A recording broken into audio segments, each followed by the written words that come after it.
Hello all, welcome back to my channel NRK family vlogs. అందరూ ఎలా ఉన్నారండి? బాగున్నారా? నేనైతే చాలా చాలా బాగున్నాను. మీ అందరూ ఎలా ఉన్నారు నాకు కామెంట్ సెక్షన్లో అయితే పింక్ చేయండి. ఇంకా ఈరోజు అయితే డే 4 వెయిట్ లాస్లో నేను ఎలాంటి ఫుడ్ తీసుకున్నానో అయితే మీతో షేర్ చేసుకుంటాను. మార్నింగ్ బ్రేక్ఫాస్ట్కి అయితే నేను స్వీట్ కార్న్ అండ్ అలాగే స్వీట్ పొటాటో అయితే బాయిల్ చేసుకుంటున్నానండి. సో ఇంకా నేను బాయిల్ చేసుకోవడానికైతే ఈ గిన్నెను అయితే పర్మనెంట్గా ఉంచేసాను అనమాట.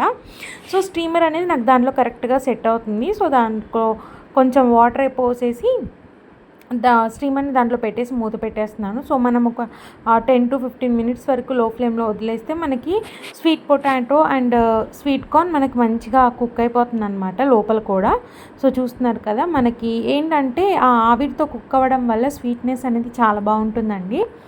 ఇంకా దాంతోపాటు నేను ఈరోజు రాగి జావ కూడా తీసుకోబోతున్నాను అనమాట. సో రాగి జావ మార్నింగ్ పాపకి బ్రేక్ఫాస్ట్లో రాగి జావ అండ్ బనానా మిక్స్ చేసి అయితే పెట్టానమాట. సో అది కొంచెం ఎక్కువగా చేశాను. సో అందుకే ఇంకా రాగి జావ అండ్ అలాగే స్వీట్ పొటాటో స్వీట్ కార్న్తో అయితే నా బ్రేక్ఫాస్ట్ అయితే కంప్లీట్ చేసుకున్నానండి. సో రాగి జావ తీసుకోవడం వల్ల అయితే మనకి కాల్షియం అనేది రాగి జావలో ఎక్కువగా ఉంటుందన్నమాట. అండ్ స్వీట్ పొటాటోలో కూడా కాల్షియం ఉంటుంది.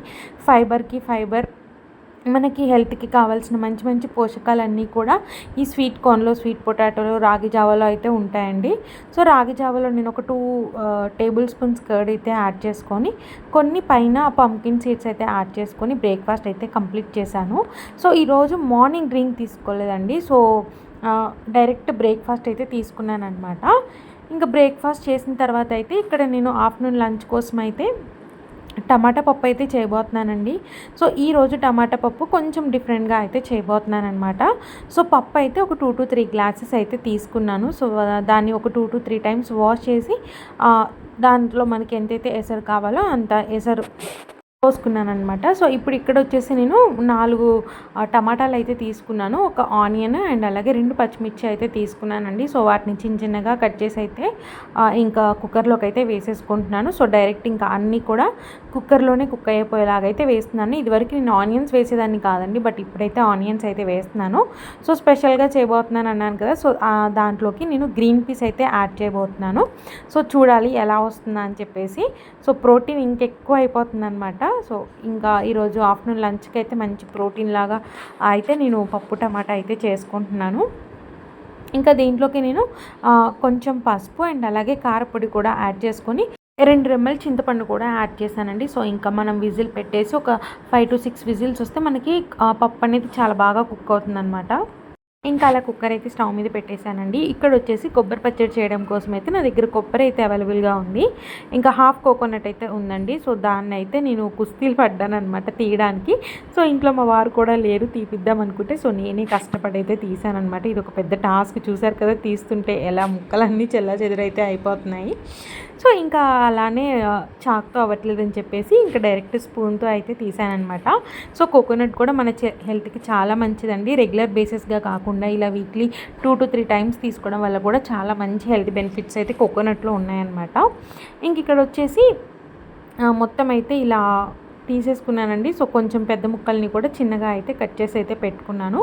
సో దాన్ని ఒక 2 టైమ్స్ వాష్ చేసేసి అయితే పక్కన పెట్టుకున్నాను. ఇంకా ఈరోజు కోకోనట్ చట్నీ కూడా నేను కొంచెం డిఫరెంట్గా అయితే చేయబోతున్నానండి. సో ఫస్ట్ అయితే బాండీలోకి 2 టేబుల్ స్పూన్స్ దాకా ఆయిల్ అయితే తీసుకున్నాను. దీంట్లోకి ఆయిల్ హీట్ అయిన తర్వాత దీంట్లోకి నేను ఒక 4 ఎండుమిర్చి అయితే తీసుకున్నానండి. సో ఇక్కడ మీకు చూపిస్తున్న స్పూన్తో అయితే 2 స్పూన్లు పచ్చిశనగపప్పు అయితే తీసుకున్నాను అనమాట. అండ్ అలాగే అదే స్పూన్తో ఇంకొక 2 టేబుల్ స్పూన్స్ అయితే మినపప్పు అయితే తీసుకున్నాను. ఇంకా తర్వాత వచ్చేసి ఒక 1.5 టేబుల్ స్పూన్ అయితే ధనియాలు అయితే తీసుకున్నాను అనమాట.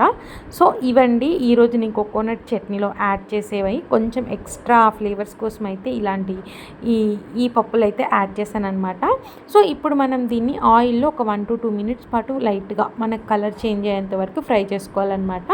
అలాగే ఒక 10 నుంచి 15 కరివేపాకులు అయితే తీసుకున్నానండి.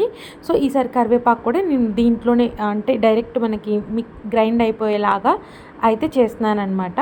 ఇంకంతా అయిపోయిన తర్వాత దీంట్లోకి కోకోనట్ పీసెస్ కూడా యాడ్ చేసి జస్ట్ అలా ఒకసారి మిక్స్ చేసి అయితే పక్కన పెట్టుకున్నానండి. సో స్టవ్ అయితే ఆఫ్ చేసేసాను. జస్ట్ ఆ వేడికి లైట్గా కొబ్బరి ముక్కలు కూడా మగ్గుతాయి అన్నమాట. సో ఇంకా చల్లారేంత వరకు అయితే కొబ్బరి ముక్కలను అయితే పక్కన పెట్టాను. అండ్ అలాగే కుక్కర్ మనకి పప్పు కూడా పొయ్యి మీద పెట్టేసాం కదా, సో అది కూడా కుక్ అయ్యే లోపు నేను ఈ మధ్యలో గ్రీన్ జ్యూస్ అయితే తాగుతున్నానండి. సో ఇది నేను బిఫోర్ ఒక 1.5 అవర్ మీల్ టైం ముందు అయితే తీసుకున్నాను అనమాట. సో మార్నింగ్ స్కిప్ అయింది కాబట్టి బిఫోర్ మీల్ అయితే నేను గ్రీన్ జ్యూస్ అయితే చేసుకుంటున్నాను. ఇంకా ఈరోజు గ్రీన్ జ్యూస్ వచ్చేసి కొత్తిమీర అండ్ అలాగే ఆమ్లా అండ్ అలాగే లెమన్ అనమాట. సో వీటితో అయితే ఈరోజు నేను జ్యూస్ అయితే చేసుకుంటున్నాను. సో కొత్తిమీర తీసుకోవడం వల్ల అయితే మనకి డైజెషన్ అనేది చాలా బాగా అవుతుందండి. అండ్ మన స్కిన్కి కూడా చాలా బాగా యూజ్ అవుతుందన్నమాట. ఆమ్లా తీసుకోవడం వల్ల వెయిట్ లాస్కి కానీ హెయిర్కి కానీ చాలా బాగా యూజ్ అవుతుంది. సో లెమన్ తీసుకోవడం వల్ల మంచి విటమిన్ సి వస్తుంది అండ్ వెయిట్ లాస్ కూడా చాలా బాగా హెల్ప్ అవుతుంది. సో కొత్తిమీర జ్యూస్ వల్ల కూడా మనం వెయిట్ లాస్ అవ్వచ్చండి. సో ఈజీగా డైజెషన్ అవుతుందన్నమాట. ఇంక ఇక్కడైతే ఒక మిక్సీ జార్లోకి ఈ కొత్తిమీర అండ్ అలాగే ఆమ్లా అయితే ఫస్ట్ జ్యూస్ చేసుకుంటున్నాను అనమాట. సో దీంట్లోకి వచ్చేసి ఒక హాఫ్ గ్లాస్ వాటర్ అయితే యాడ్ చేసేసుకుంటున్నాను. సో యాడ్ చేసుకొని మనం గ్రైండ్ చేసేసుకుంటే మనకి జ్యూస్ అయితే రెడీ అయిపోతుందండి. ఇంక ఇక్కడైతే జ్యూస్ అయితే రెడీ అయిపోయిందండి. మంచి గ్రీన్ కలర్లో అయితే జ్యూస్ రెడీ అయిందనమాట.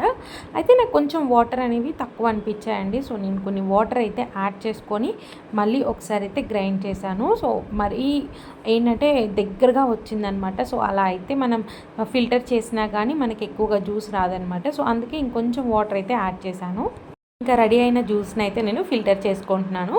సో కొత్తిమీర జ్యూస్ మార్నింగే తాగాలని ఏం లేదండి. బిఫోర్ మనం ఫుడ్ తీసుకునే 1.5 అవర్ ముందు కూడా తీసుకోవచ్చు అనమాట. సో ఎంప్టీ స్టమక్తో తీసుకోవచ్చు అండ్ అలాగే బిఫోర్ లంచ్ తీసుకోవచ్చు, బిఫోర్ డిన్నర్ కూడా తీసుకోవచ్చు అనమాట. సో ఈజీగా డైజెషన్ అనేది అవుతుంది. ఇంకా జ్యూస్ చూసారు కదా ఎంత మంచి గ్రీన్ కలర్లో అయితే వచ్చిందో. ఇంకా దీంట్లోకి అయితే నేను హాఫ్ లెమన్ అయితే పిండుకుంటున్నానండి. సో వితౌట్ లెమన్ అస్సలు తాగలేమండి. చాలా ఏంటంటే ఇంకా తాగలేమన్నమాట, చెప్పలేము. సో లెమన్ పిండుకుంటే కొంచెం తాగలుగుతాము. సో ఇంకా నేను దీన్ని అయితే గ్లాస్లోకి అయితే సర్వ్ చేసుకుంటున్నాను. సో నేను ముందు రోజే ఒక 2 టేబుల్ స్పూన్స్ ఒక బాక్స్లో అయితే పెట్టుకున్నానండి. సో ఇప్పుడు నేను ఎక్కువగా యూజ్ చేసేది చియా సీడ్స్ అనమాట. సో నాకు టైంకి సోక్ చేసిన చియా సీడ్స్ కావాలి కాబట్టి నేను ఒకరోజు ముందే అయితే నానబెట్టేసి పెట్టుకున్నాను.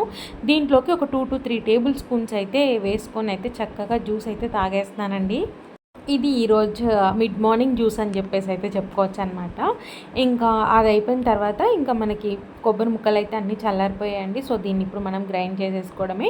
సో ఇది మొత్తం వేసుకున్న తర్వాత దీంట్లోకి సాల్ట్, జీలకర్ర ఇవన్నీ యాడ్ చేసేసుకొని కొన్ని వాటర్ యాడ్ చేసుకొని కొంచెం చింతపండు అయితే యాడ్ చేసుకొని ఇంకా మనం మిక్స్ చేసుకోవడమే. అండ్ అలాగే వెల్లుల్లిపాయలు కూడా అనమాట. యాక్చువల్గా నేను ఇవి ముందే వేయాలండి, బట్ గ్రైండ్ చేసిన తర్వాత గుర్తొచ్చిందనమాట ఇవన్నీ వేయలేదు కదా అని చెప్పేసి. సో మళ్ళీ ఒక 50% అంటే మనం మధ్యలోనే మూత అయితే ఓపెన్ చేసేసి వెల్లుల్లిపాయలు, చింతపండు, జీలకర్ర, సాల్ట్ అయితే యాడ్ చేసి అయితే గ్రైండ్ చేశాను అనమాట. సో ఇంకా ఇలా అయితే నేను గ్రైండ్ చేసుకున్నానండి. సో కొంచెం అంటే మరీ మెత్తగా కాకుండా కొంచెం మనకి పులుకుల్లా ఉండేటట్టు అయితే చేసుకున్నాను అనమాట. సో ఎమ్మీగా ఉందండి టేస్ట్ అయితే. ఈసారి ఎప్పుడైనా కొబ్బరి పచ్చడి చేసినప్పుడు మీరైతే ఇలా మాత్రం ఖచ్చితంగా ట్రై చేయండి. నిజంగా చాలా ఇష్టంగా తింటారనమాట. ఇది మనకి దోశల్లోకి, ఇడ్లీలోకి కూడా చాలా అంటే చాలా బాగుంటుంది.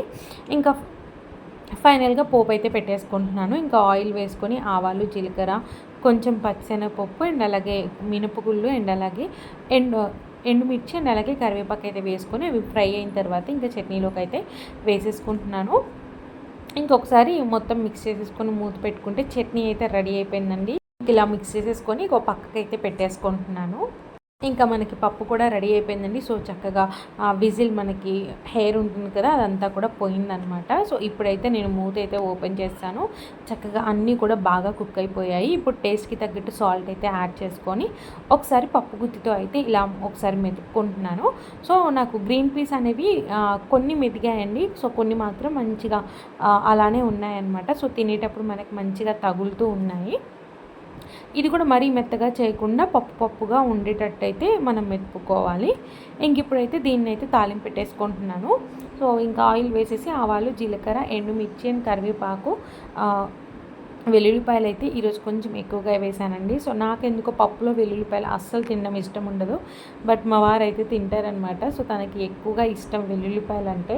ఇంకా అందుకే పప్పు చేసినప్పుడు కానీ మామిడికాయ పచ్చళ్ళలో ఆ వెల్లుల్లిపాయలు ఉంటే కానీ మొత్తం తినేస్తారనమాట. అందుకే కొంచెం ఎక్కువగా వేసాను. సో నాకైతే పప్పులో అస్సలు తినడం ఇష్టం ఉండదండి. ఇంకా ఫైనల్గా కొత్తిమీర అయితే వేసుకొని ఒక 1 మినిట్ అలా లో ఫ్లేమ్లో పెట్టేస్తే మనకి పప్పు టమాటా కర్రీ అయితే రెడీ అయిపోతుంది. సో ఈరోజు ఆఫ్టర్నూన్ లంచ్ అయితే ఎమ్మీగా కొబ్బరి పచ్చడి అండ్ అలాగే పప్పు టమాటా పప్పు అయితే రెడీ అయిపోయిందనమాట. ఇంకా ఇక్కడ మీల్ ప్లేట్ అయితే రెడీ చేసుకుంటున్నానండి. సో 1 కప్ రైస్ అయితే తీసుకున్నాను అండ్ అలాగే చక్కగా సలాడ్ కింద అయితే కీరా అయితే తీసుకున్నాను. సో కర్రీ వచ్చేసి పప్పు వేసుకుంటున్నాను అండ్ అలాగే కొబ్బరి పచ్చడి కూడా పక్కన పెట్టుకున్నాను. సో కీరా మనం ఒక 4 పీసెస్ తినంగానే మనకి హెవీ అయిపోతుందండి అనుకుంటాం. కానీ సో కొంచెమే అన్నం ఉంది, ఇది సరిపోతుందా అని అనుకుంటారు. కానీ పక్కన ఆ కీరా ఏదైతే సలాడ్ పెట్టుకుంటామో మనం, సో కీరా కాకుండా క్యారెట్, బీట్రూట్ ఇలా పెట్టుకుంటూ ఉంటాం కదా. సో అవి తినేసరికి మనకి హెవీ అయిపోతుంది అనమాట. సో ఇంకా ఈ ప్లేటే ఫుల్గా అయిపోతుంది. ఇంకా రైస్ మీద అయితే నేను ఒక 1 టేబుల్ స్పూన్ దాకా గీ అయితే యాడ్ చేసుకున్నానండి. సో పచ్చడి ఉంది కాబట్టి గీ అయితే యాడ్ చేసుకున్నాను. ఇంకా పక్కన ఒక గ్లాస్లోకి బటర్ మిల్క్ కూడా రెడీ చేసి అయితే పెట్టుకున్నాను అనమాట. సో చూడండి ఇన్ని తింటున్నాము, బట్ లిమిటెడ్గా రైస్ క్వాంటిటీ అండ్ మనకి ఫైబర్ ఉండేటట్టు, ప్రోటీన్ ఉండేటట్టు, కార్బోహైడ్రేట్స్ ఉండేటట్టు ఇలా మీల్ ప్లేట్ని అయితే డిజైన్ చేసుకుంటున్నాం అనమాట. సో ఇంకా నేను పప్పు ఉంది కాబట్టి ఇంట్లో వడియాలు అయితే ఉన్నాయండి. సో వడియాలు, మినప వడియాలు అండ్ అలాగే వేపిండి వడియాలు అయితే ఉన్నాయన్నమాట. సో అవైతే కొన్ని వేపాను. ఇలా ప్లేట్ని అయితే డెకరేషన్ చేసుకుంటున్నాను అనమాట. ఇంకా ఇదండి నా లంచ్ ప్లేట్ అయితే చక్కగా బాగా అయితే రెడీ చేసుకున్నాను అండ్ అలాగే చక్కగా తిన్నాను కూడా అనమాట. సో ఇంకా లంచ్ అయితే అయిపోయిందండి. ఇంకా లంచ్ తర్వాత నైట్ డిన్నర్ అయినండి. ఇంకా మధ్యలో అయితే ఏమీ తీసుకోలేదనమాట. సో ఒక హాఫ్ గ్లాస్ టీ అయితే తాగానమాట. ఇంకొచ్చేసి ఇక్కడ నేను ఈరోజు స్వీట్ పొటాటోతో చపాతీ అయితే చేయబోతున్నానండి. సో అందుకే స్వీట్ పొటాటో ఒక 2 చిన్న స్వీట్ పొటాటోస్ని ఇలా చిన్నగా కట్ చేసుకొని అయితే స్టీమర్లో అయితే వేసేసాను. సో చెప్పాను కదండి దీనికి పెట్టేశాను అనమాట ఇలా స్టీమింగ్ చేసుకోవడం కోసం. సో ఇక్కడైతే ఒక 10 మినిట్స్ అయితే మనకు మంచిగా స్వీట్ పొటాటో అయితే కుక్ అయిపోయింది. ఇంకా మొత్తం కూడా పీల్ చేసి అయితే పెట్టేసుకుంటున్నాను. ఇంకా అన్నీ కూడా పీల్ చేసుకున్న తర్వాత ఇలా స్మాషర్తో అయితే మొత్తం మెత్తగా అయితే మెతుక్కుంటున్నానండి. సో ఇది మొత్తం మంచిగా ఉండలు లేకుండా మెతుక్కున్న తర్వాత మనం పిండిలో కలుపుకోవడమే అనమాట. ఇంక ఇక్కడైతే నేను గోధుమ పిండి అయితే తీసుకున్నానండి. సో గోధుమ పిండిలో ఈ స్వీట్ పొటాటోని మొత్తం కూడా యాడ్ చేసేసి ఒకసారి పిండికి ఈ స్వీట్ పొటాటో మొత్తం మిక్స్ అయ్యేలాగా ఈ రెండు కూడా కలిపేసుకుంటున్నాను అనమాట. సో ఎలాంటి ఆయిల్, సాల్ట్ అయితే ఇప్పుడైతే యాడ్ చేయలేదు నేను. ఇవి రెండు కూడా బాగా మిక్స్ అయిన తర్వాత అప్పుడు దీంట్లోకి నేను కొంచెం సాల్ట్ అండ్ అలాగే కొంచెం ఆయిల్ అయితే యాడ్ చేసుకొని ఇంకా పిండిని మనం చపాతీ పిండి ఎలా కలుపుకుంటాం అలా కలిపేసుకోవడమే అనమాట. ఎందుకో నాకు కొంచెం పిండి గట్టిగా అనిపించిందండి. అది స్వీట్ పొటాటో కలపడం వల్ల ఏమో తెలియదు కానీ సో నాకైతే కొంచెం గట్టిగా అనిపించింది అనమాట. సో మొత్తం కలిపిన తర్వాత కొంచెం ఆయిల్ అప్లై చేసి ఇలా జస్ట్ పైన మెత్తగా ప్రెస్ చేసుకుంటూ అయితే ఒక 10 మినిట్స్ పాటు అయితే పక్కన పెట్టాను అనమాట, మూత పెట్టేసి. ఇంకా తర్వాత అయితే 10 మినిట్స్ తర్వాత ఇంకా నేను చపాతీ చేయడానికైతే రెడీ చేసేసుకున్నానండి. సో ఈ వెజిటబుల్ది కట్ చేసే ప్లేట్ ఉంటుంది కదండి. సో దీని మీద అయితే నేను ఎప్పుడు చపాతీలు చేసుకుంటారనమాట. సో నా దగ్గర ఇంకొకటి చిన్నది అవైలబుల్గా ఉంది కదా, సో దాని మీదైతే వెజిటబుల్స్ కట్ చేసుకుంటాను. సో ఇదైతే నేను టోటల్గా చపాతీస్ చేయడం కోసమే పెట్టుకున్నాను. ఇంకా చపాతీస్ అయితే మంచిగా పిండి వేసి చేస్తే ఏంటంటే మనకి మంచిగా వెడల్పుగా అయితే అవుతాయండి. సో కొంతమంది ఆయిల్తో చేస్తారు, సో నేనైతే పిండితో అయితే చేశాను. సో ఎలాంటి డిఫరెన్స్ అయితే లేదండి స్వీట్ పొటాటో యాడ్ చేయడం వల్ల మనం చపాతీ తిన్నట్టే ఉందన్నమాట. సో ఇంకా పెనం మీద అయితే వేసుకొని రెండు వైపులా కూడా చక్కగా లైట్గా ఆయిల్ అప్లై చేసేసుకొని కాల్చేసుకుంటే మనకి స్వీట్ పొటాటో చపాతీ అయితే రెడీ అయిపోతుందండి. సో నేను చాలా తక్కువ అయితే యాడ్ చేస్తాను అనిపించింది, ఎందుకంటే నాకు పెద్దగా డిఫరెన్స్ తెలియలేదు. ఈసారి ఎప్పుడైనా చేసినప్పుడు స్వీట్ పొటాటో క్వాంటిటీని పెంచి గోధుమ పిండి క్వాంటిటీని అయితే తగ్గించాలనుకుంటున్నాను. సో చూడాలి ఎలా వస్తుందో. సో ఈరోజు అయితే ఇలా స్వీట్ పొటాటోతో చపాతీ అయితే చేశానండి. సో ఇక్కడైతే పెనం మీద రావట్లేదు అనమాట, కింద పడిపోతుంది. ఇలా 2 చపాతీలు అయితే తీసుకున్నానండి. ఇంకా పప్పు అయితే తీసుకున్నాను. సో, పక్కన సలాడ్ కింద కీరా అయితే పెట్టుకున్నాననమాట. సో, నేను ఒక్క కీరా అయితే ఫుల్‌గా తినలేదండి. సో, ఆఫ్టర్‌నూన్ సగం తింటే ఇప్పుడు సగం తిన్నాననమాట. ఇంకా ఫైనల్‌గా నైట్ అయితే జీరా వాటర్ అయితే తాగబోతున్నానండి. సో, నైటే పనంతా అయితే కంప్లీట్ చేసుకున్నాను. డిషెస్ కూడా అన్నీ వాష్ చేసేసుకున్నాననమాట. సో, ఇంకా బిఫోర్ స్లీప్ ఒక 1 అవర్ ముందైతే నేను జీరా వాటర్ అయితే తాగుతున్నాను. సో, నా డిన్నర్ వచ్చేసి 7:00కి కంప్లీట్ అయిపోయింది. సో, 9:00 అయితే నేను జీరా వాటర్ తాగుతున్నాను. స్లీప్ పడుకునేసరికి అయితే చాలా లేటే అయిందండి. వాటర్ తీసుకున్నాకైతే నేను ఒక 30 మినిట్స్ అయితే వాక్ చేశానండి. తర్వాత పడుకున్నాననమాట. సో, ఈ డ్రింక్స్ అనేవి నా డేలో సేమ్ టైమింగ్స్ అయితే మెయింటైన్ చేయట్లేదండి. సో, నాకు తగ్గట్టుగా నాకు కుదిరిన టైంలో అయితే చేసుకొని తాగుతున్నాననమాట. సో, అది before food are before sleep అన్నట్టుగా బ్యాలెన్స్ అయితే చేసుకుంటున్నాను. ఇంకా దీంట్లోకైతే లెమన్ పిండేసుకొని నా దగ్గర చియా సీడ్స్ అవైలబుల్గా సోక్ చేసి పెట్టినవి ఉన్నాయని చెప్పాను కదా. సో, ఇంకైతే అవి ఒక 3 టేబుల్ స్పూన్స్ అయితే యాడ్ చేసుకొని ఇంకా డ్రింక్ అయితే తాగేశానండి. సో, ఇదండి మార్నింగ్ నుంచి నైట్ వరకు నేను నా ఫుడ్ ప్లాను. హోప్ మీకు నచ్చింది అనుకుంటున్నాను. నచ్చితే లైక్ చేయండి అండ్ డెఫినెట్గా షేర్ చేయండి అండ్ కామెంట్ కూడా చేయండి. సో, డే 5 వెయిట్ లాస్ జర్నీతో అయితే మేము ముందుకు వచ్చేస్తాను. Thank you so much for watching this full video అండి. బాయ్ అండి. బాయ్.